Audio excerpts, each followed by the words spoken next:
บายดีทุกคนวันนี้ตื่นขึ้นมาหาหน่อไม้มาหาหน่อไม้พี่น้องเดี๋ยวเบิ้งพี่น้องหน่อไม้ดิหน่อไม้กำลังเป็นหน่อออกตะปอดจะแปะอยู่นี่ดิ หน่อไม้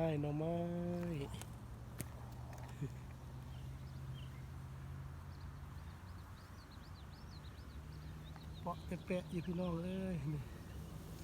หน่อไม้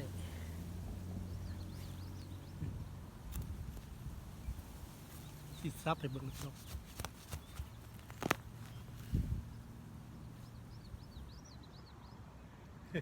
หน่อไม้น้อยมันอยู่เมืองหนาวมันจะบ่ใหญ่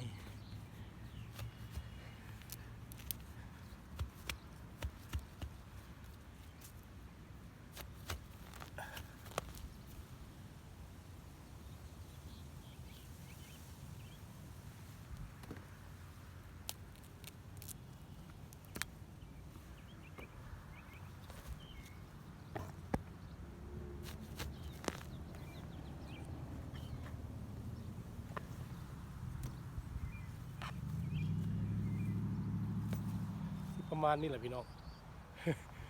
ในปลากันใหญ่เติบอยู่มันเป็นหน่อไม้แบบคล้ายๆหน่อไม้ไรหน่อไม้อย่างแต่ว่ามันเป็นแบบคือต้นไผ่ใหญ่แต่มันเป็นหน่อน้อยๆ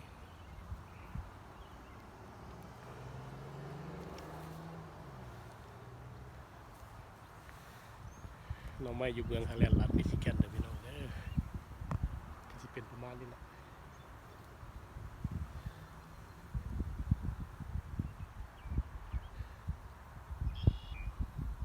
เดี๋ยวสิหาไปนะพุ่นก่อนพอได้แกงนึงแล้วก็สิเมื่อ หาก็เข้ามาให้พี่น้องเบิ่งบรรยากาศรอบๆปลาหน่อไม้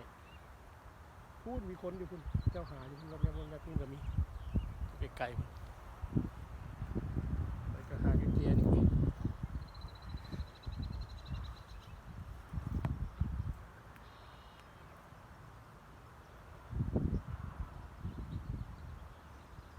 หลานนอนแล้วมาหาหน่อไม้แต่เช้า